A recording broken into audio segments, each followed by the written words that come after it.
You'll see that it's you there. We're live. We're live. Good morning. Good morning. Good morning. Oh my gosh. Good morning. Happy Tuesday, May 2nd.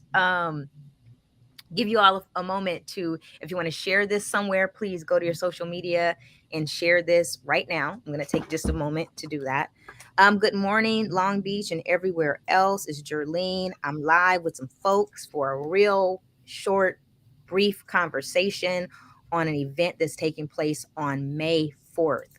I'm going to pull this flyer up as we begin to share this with other folks. Give me just a moment. All right.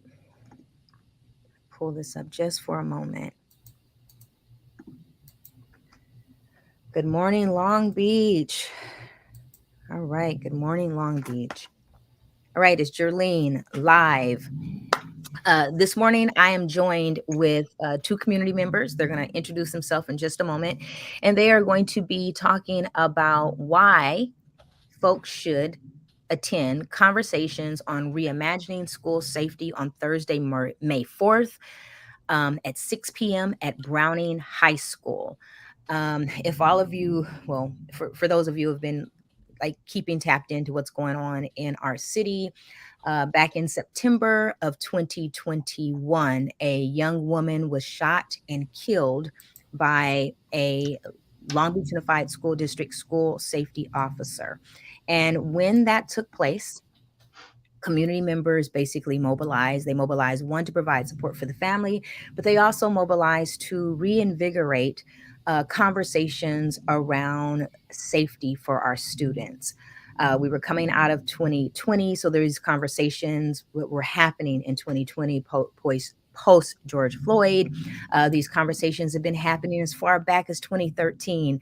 Chris, who is online, was part of that movement back in 2013 and making sure that Long Beach Unified was making decisions that were just for our students, especially when it came to their safety around punitive punishments and such. So, again, welcome, Kim. Welcome, Chris. Can you both just take a moment, tell people who you are? Oh, and I'm Jerlene. I'm a parent living here in Long Beach, California. I'm a community member, longstanding community member. I'm a mama with a voice, not afraid to use it. And I wear many hats, but the hat that's the biggest hat that I wear is that of a mom. And so today I'm showing up in this space as a concerned parent. So I'm passing it over to Kim. Can you introduce yourself to folks? Hi, everybody. Good morning or afternoon, whenever you're seeing this. My name is Kim Tabari, pronouns she and her, and I am a parent advocate, specifically a Black parent advocate in the district. My son is in high school, and I really champion all students in the district. Chris? Thank you, Jerlene, for having us. Hi, everyone. Good morning, good afternoon. My name is Chris. My pronouns are they and he. I live here in Long Beach. I'm a community organizer and advocate for all things social justice and equity. And I'm excited to be here. And uh, Jerlene is very humble when she was saying how we came to be. And actually, Jerlene is a spark for a lot of action here in the city. And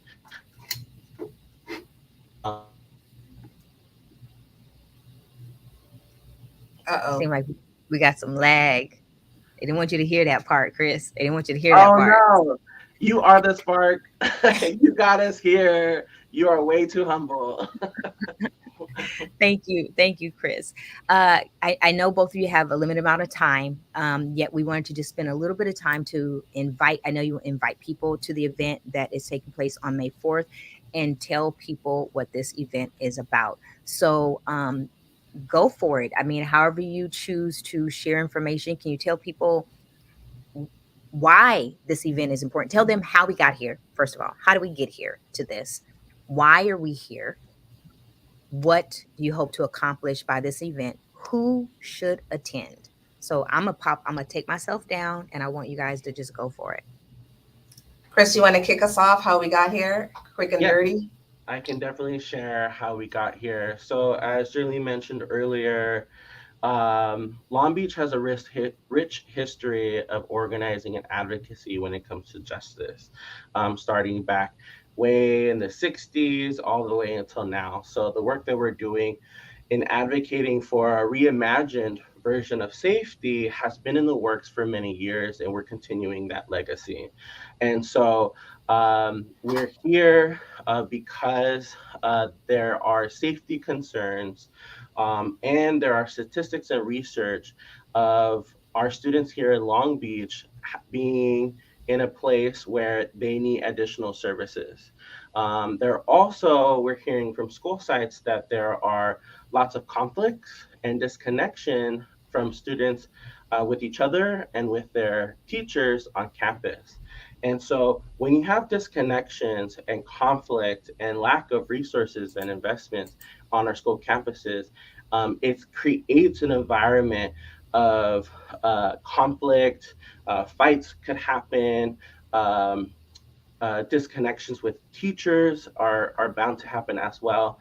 And so, um, we are really here to advocate for additional resources and also look at a difference of what safety could look like. So here in the district, we utilize here in Long Beach Unified School District, they utilize a model that is very policing heavy. So what I mean by policing is law and order. And so you have to follow the rules. There are people who are here to enforce the rules. And specifically here in Long Beach, we have what is called the school safety officers, who are trained officers within the district. They are not police officers. I'm going to say that again. School safety officers are not police officers. They are not employed by the Long Beach Police Department, and they are there to protect and serve, and they are there for law and order. Unfortunately, in September 2021, one of those officers and employees of the Long Beach Unified School Districts shot and murdered an 18-year-old Mona Rodriguez, and it had we had a conversation of why do we have police officers in schools, and why do they have the capacity to murder one of our children? Not And police officers, security officers. security officers, thank you, Kim. And so that is why we're here, to have a conversation of what does safety look like for our schools? How can we rebuild community, connections, relationships, and what do we need in order to achieve that goal? What does that look like? Is it more parent engagement? Is it more personnel on campus that are working on conflict resolution or restorative justice, or more therapists or more counselors? And we want to hear from you. We want to hear from the community to come out May 4th for conversations to reimagining safety and LBUSD, to really bring your best ideas of how we can move forward that doesn't have to rely on school safety officers to keep law and order on campus. So Yeah. that's how we got here, and I'll pass it over to you. Yeah, thanks, Chris. And so, for the parents and guardians listening, it's really important that we hear from you and that you also hear from us, right? So, the past couple of years, Chris and I and Jerlene and Irene and lots and some other community orgs have been working together to identify what are some best practices, what are some safety alternatives that we can offer to the district. The district has been right there at the table working alongside with us. And so, we know that all high schools now have wellness centers. We know that all middle schools now have wellness centers, right? So thinking about the totality of wellness, of safety, it's not just about guns, it's not just about one thing, it's about all the things in which students can feel safe, safe in the bathroom, safe walking to and from school, safe in their classrooms, right? Sort of the safety wheel. What does that look like? And as a parent or guardian, we know that you have something to say about that, something that's working really well on your campus, something that needs help on your campus. We want to hear it all, right? This is an opportunity for dialogue and conversation. Really want to show you some data that we've gathered from administrators, from students, from staff. We want to show you what we've gathered. We've worked with researchers, we've worked with as I said, district leadership as well. So this is a truly a great opportunity for engagement. And whether you're Black, Latinx, LGBTQ parent, whatever parent you are, please come to the conversation. Let's have some intersectional conversation happening. A lot of times we're very siloed. This group is doing that, the other group is doing this one thing. Let's bring it all together. We have dinner for you free. We have childcare for you free. There's no reason for you not to come. You don't have to think about. All we need from you is to register, show up, and be in the conversation with us. It's an opportunity to really hear from us, and also hear so we can hear from you. Darlene, any other questions? Thank you, both. I know that this has been I would say I wouldn't say long time coming. I mean, I think 2 years has been a short period of time in the various campaigns that I've seen over the years. I know last year we had an opportunity to present to the board, the Long Beach Unified School District board on our ideas and concepts and findings about safer LBUSD. Um, so I just want to thank you all for your time to be able to further inform people about why this is important and relevant. I know, I just also want to add one other thing. I'm not sure if Chris or I mentioned, but we are also working with Californians for Justice, and they're helping to moderate and facilitate and hold the event alongside with Chris and myself, and also leadership team in the district. So I also wanted to thank Californians for Justice for continuing to fight for students. yes, yes. So that is, yes, that has, I was showing that when you were talking. No, I think it's very important for folks to understand that this is a collaborative effort. I mean, when you see anything that has a Long Beach Unified School District logo on it, and it is accompanied with other community-based organizations and groups of people, that a collaboration has taken place. And one thing throughout this entire process, community has sat at the table in this conversation. And I really think that the work that has taken place can be a model for future work in the district. I just wanted to pull this up real quick. So here are some of the purposes of, if you attend this event, this is the things that you can expect. Update and engagement of community on LBUSD, reimagining safety efforts across the district, continue conversations about abolishing police practices and weapons. I mean, my question that I ask often is why do we have armed folks on our campuses? Who are they there to protect? Are they there to protect the students, the teachers, from outside entities? If they're there to protect outside entities, why are they walking around our campus with guns on their hips? Our property. Or property, or property, right. But the most valuable thing is our children, right. And then also collaborate with community to ensure safety. From the beginning, this has been a collaborative effort. Right away after this happened, there was a call out that went to community, asking community to come forth and stand in unison, and call for justice for Mona Rodriguez, and community did, and that was made up of many organizations. LA Voice was there, BLM Long Beach, Californians for Justice, Long Beach Forward. So this effort, and throughout that time period, these different organizations and community members have sat at the table with district personnel, with those who are responsible for the policies related to school safety. So again, um, I do have a couple questions. Will there be any conversation? I mean, I don't know. Is there going to be any conversation about safe passages in this, or any models presented? Because that's one thing that I continue to see coming up in some news lately. Just putting that Yeah. out. There won't be a specific identification on safe passages for the Okay. event. However, it is one of the projects and models that will be uplifted of what the district is doing to reimagine what safety looks like in Long Beach. Okay. What school personnel or staff or administration can folks expect to see there? Who will be there? We can expect Dr. Tiffany Brown to join us, who's the deputy superintendent. There will be folks from the community engagement department being there. Mhm. The event was shared with all high level district staff. It was also shared with school board members and also administrators from different school sites.